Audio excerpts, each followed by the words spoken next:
Bonjour, mon nom est Serge Marcotte et bienvenue sur ma chaîne Fleurymont's Corner.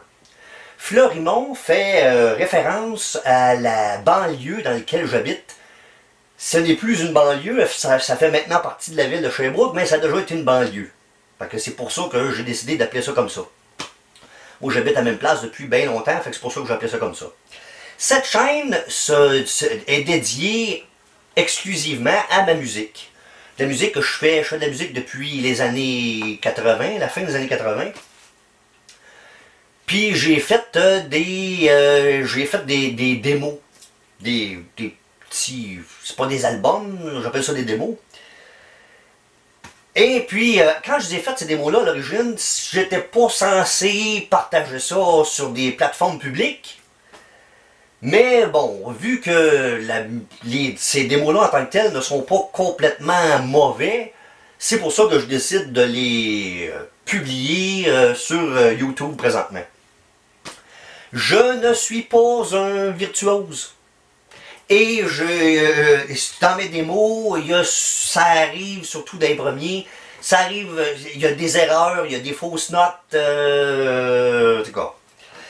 Entre autres parce que j'ai refait des démos que j'avais faites dans les années 80, que je les ai refaites, parce que là, tout ce qu'on va voir là, c'est toutes des affaires que j'ai refaites à partir de l'an 2004. Puis là, vu que j'en avais beaucoup à faire, j'ai coupé un petit peu des coins ronds. Soyons honnêtes. Maintenant, sur cette chaîne, je vais faire paraître tous mes démos sous tous les pseudonymes différents. J'ai fait des démos sur divers pseudonymes. Puis généralement, les pseudonymes vont avec des genres musicaux. On va en parler un peu. Pour que vous ayez une idée de... Parce que fort probablement que vous ne serez pas des fans de tout ce que je vais sortir. De tous mes démos, il y a un large spectre de genres musicaux. Le premier sur lequel j'ai commencé à sortir ou à faire des démos, c'est sous le pseudonyme de SM, les lettres SM. On se rappelle que mon nom c'est Serge Marcotte, fait que on se doute de qu'est-ce que ça veut dire SM, hein? Bon, SM, à l'origine, vu que c'est à la fin des années 80, les deux premiers démos, surtout, c'est bel et bien du punk des années 80. Ensuite de ça, au fur et à mesure que les démos défilent, ça devient de moins en moins agressif. Puis même que dans les derniers démos que j'ai fait sous le nom de SM, on pourrait même dire que c'est plutôt rien que du hard rock, même mélangé un peu avec du progressif. Fait que si vous êtes des fans de punk, les deux premiers, puis après ça, c'est plus du hard rock et puis moins agressif. Le deuxième pseudonyme sous lequel j'ai publié, c'est Neos QC. Le QC, pour faire référence à Québec, parce qu'il y avait un groupe des années 80 qui venait de la Colombie-Britannique qui s'appelait The Neos. Fait que pour ne pas se mélanger avec l'autre band à l'autre bout, c'est pour ça que j'appelais ça Neos QC. Neos QC, j'ai commencé ce pseudonyme-là quand que je me suis acheté un synthétiseur. Donc les 3-4 premiers démos sous le nom de Neos QC, et c'est beaucoup de l'électronique et puis du progressif, des affaires de même, avec pas grand chose de punk ou même hard rock un peu, mais pas, tu sais, bon. Au fur et à mesure que j'ai publié des démos sur cette affaire-là, je revenais à du punk, entre autres, et même je rajoutais du métal.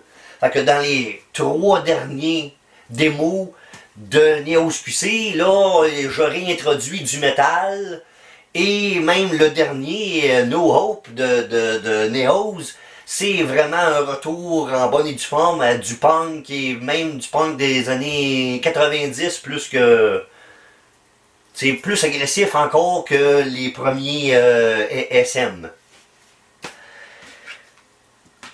Ensuite, j'ai fait deux démos sous le nom de Bleu.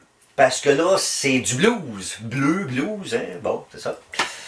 Fait que j'ai fait des démos sous le nom de Bleu. J'en ai fait deux. Fait que c'est ça. C'est du blues rock, des affaires, en tout cas, qui a une connotation de blues. Ensuite de ça, j'ai fait après ça, j'ai re-switché de l'autre. Il y avait des affaires que j'ai faites ensemble, là, dans le sens que pendant que je finissais les Néos, j'avais commencé les Bleus et j'avais commencé le prochain, qui en haut long c'est You Are Not Worth Saving, mais je réduis ça à Yanaz, ou Y-A-N-W-S. Yanaz. Ça, c'est vraiment du métal, divers sortes de métal. D'ailleurs, les premiers, c'est comme du trash metal, comme on pourrait dire, mettons, mélangé avec du doom metal. Ou du sludge, tu sais, du doom, du sludge, du stoner, bon. C'est un petit peu, les premiers démos de ça, c'est un petit peu comme si c'était deux groupes, parce que il y a bel et bien deux sons complètement différents. Mes guitares sont accordées complètement différentes, en tout cas. Fait que c'est ça, comme je disais, en premier, c'est comme du trash metal mélangé avec du doom. Au fur et à mesure, ça s'est transformé en death metal. Dread carré, là, c'est devenu du death metal. Les quatre derniers derniers démos de tout ça, c'est bel et bien des grosses voix, des guitares, des tunes qui sont pas accordées comme à la normale, là. Ensuite, pendant que j'avais pas encore fini un, mais que j'avais commencé un autre, j'ai commencé la série des poils au Pubix, qui est une joke, un clin d'œil à Astérix, que tous les noms finissent en X, là. Fait que chaque album, c'est poil au Pubix et quelque chose. Comme le premier, c'est poil au Pubix et les Gaulois, mais il y a poil au Pubix et les Pitons Verts, poil au Pubix et les Los Tabarnakos, en tout cas. Il y en a bien plein. Ça, c'est le genre musical de ça, c'est, on pourrait appeler ça du néo-rétro. Ou du psychobélé, là, en tout cas, c'est un peu reprendre certains éléments qu'est-ce qu'on appelle du rétro, la musique des années 50-60, mais repris à la moderne, soit que, en tout cas, les autres bands, soit qu'ils vont plus vite que qu'est-ce que c'est supposé, que du vrai rétro, et ou que les guitares sont plus vitaminées pas mal que du vrai rétro. Moi, dans mon cas, ce qui est anormal, c'est pas le fait que les guitares sont plus vitaminées, ils ont pas mal un son de rétro, mais c'est qu'il y a des fois effectivement des excès de vitesse dans mes affaires. Ceci étant dit, c'est pas aussi agressif que du métal ou du punk ou quelque chose du genre, là. Ça reste que c'est comme du rétro joué très très vite. Puis il y a tous les aspects du rétro, là, tu sais, du surf rock, il y en a là-dedans, tu sais, c'est pas rien que, je sais pas moi, du Elvis ou quelque chose dans ce genre-là, tu sais, là, il y a tous ces vieux genres-là se retrouvent là-dessus. Ensuite, on approche de la fin. Ensuite, j'ai sorti un autre sous le nom de Pawinda. Pawinda, c'est le nom, c'est tiré de Dune, la série de livres Dune. C'est un des groupes, une des nationalités, des personnages que là-dedans, qui traite les autres de Pawinda. Ce que ça reviendrait à dire, dans ce que nous autres on connaît dans la vraie vie, ça serait comme traiter les autres de païens, ou d'infidèles, ou tu sais là, de goyim, goyim, là. Bon ben, Pawinda, ça veut dire un peu ça, là, des non-croyants. Ça, c'est vraiment du punk extrême, là. Il y a du monde qui irait jusqu'à dire que c'est presque du grindcore. C'est pas du grindcore parce que les guitares sont bel et bien accordées de façon normale. Puis, il y a pas, le drum, il est très très rapide, la batterie est très très rapide, mais elle n'a pas d'éléments de métal comme des doubles bass drums. Il n'y a pas ça là-dedans, là. Fait que c'est pas exactement du grind, mais c'est extrêmement rapide et extrêmement violent, là. Je mets pas tout le temps de ma voix là-dedans, mais là-dedans, là, ma voix est particulièrement agressive, là. J'avais une extinction de voix à chaque fois que j'ai fait un enregistrement de ça. C'est toutes des tunes généralement qui mesurent entre 40 secondes et 1 minute et demie aussi. C'est toutes des extrêmement petites tunes qui vont avec le style musical de ça. Ensuite, le dernier pseudonyme que j'ai fait des démos, c'est Batarnac, qui se trouve être une réorganisation de tabarnak, hein? Bon, c'est ça. Puis ça, c'est du métal, toutes les sortes de métal, mélangées avec toutes sortes d'autres genres musicaux. Comme dans le premier, là, ici, le premier que j'ai fait, c'est il y a du trash metal, mais qui un instrument qui n'a pas généralement dans le métal, il y a une trompette, en plus de toutes les autres affaires métal que d'habitude dans un groupe métal. Une trompette, puis les autres pièces musicales qui ont alentour, c'est de la musique de plage, et puis tu sais, là, il y a même une tourne de hip-hop là-dedans, tu sais, là, mais c'est généralement de la musique de plage ou qui vient inspirée du sud, là, tu sais, là, des rumba, des samba, des gogos dans ce genre-là, tu sais, là. Les autres albums, après ça, c'est un peu le même principe, du métal ou des sortes de métal, mélangé avec de la musique électronique, ou mélangé avec de la musique de d'autres pays, ou mélangé avec de la musique folklorique, ou mélangé avec de la musique classique. Fait que, là, j'ai bien parlé de tout ça. Sur cette chaîne-là, parce que moi, j'ai fait 39 démos, mais ça va faire 40 vidéos, parce que mon dernier vidéo de Batarnac, il est sur 2 CD. Fait que là, ça va faire comme un double. Mais ces démos-là, le plus court mesure 15 minutes, puis le plus long mesure 110 minutes. Sur ma chaîne, il n'y aura pas rien que la parution de mes albums. Je m'en vais aussi parler de mes instruments, les présenter. Je vais faire une vidéo pour chacun de mes instruments. On va montrer de mes instruments, de mes émulateurs de guitare et d'amplificateurs. Je m'en vais essayer de donner des petits trucs pour les gens qui veulent enregistrer chez eux. Des petits trucs que j'ai appris moi-même à force de faire des petits démos. Je m'en vais peut-être faire des vidéos musicales moi-même aussi, tu sais, là, en tout cas.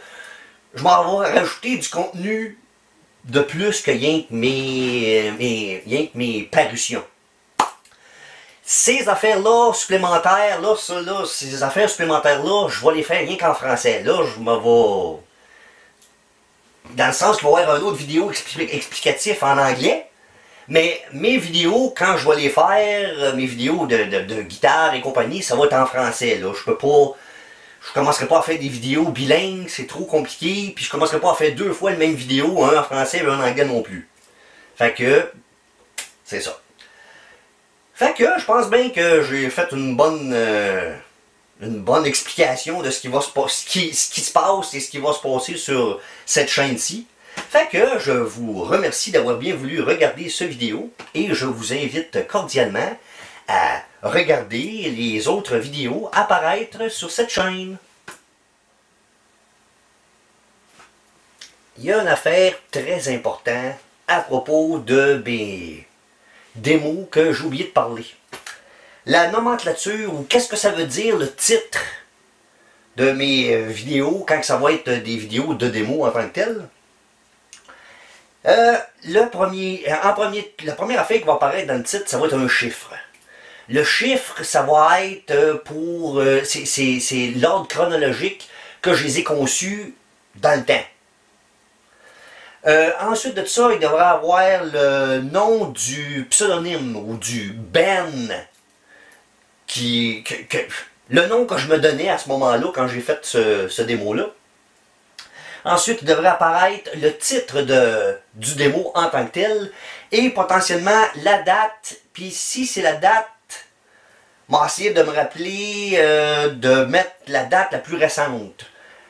quand on va voir les images de mes vidéos, de mes démos, on va voir les pochettes que j'ai faites pour ça, là, toutes les covers, en tout cas. Toutes les images que j'ai faites pour ça, puis on va voir souvent qu'il y a 2 dates, 2 années écrites dessus. La première date écrite, quand ça va être le cas, là, ils ne seront pas toutes de même, là, mais les premiers que j'ai faits, ça donne 2 dates. La première date, c'est la date où j'ai conçu les pièces musicales à l'origine. Puis la deuxième date, c'est la date, la version telle qu'ils apparaissent sur mes démos en question. Pense bien que là j'ai fait le tour pour elle. Là. Fait que là, ça c'est un petit ajout que je remets. J'avais déjà dit merci puis tout ça, là, ben je redis encore une fois merci et je vous invite à regarder les vidéos sur cette chaîne.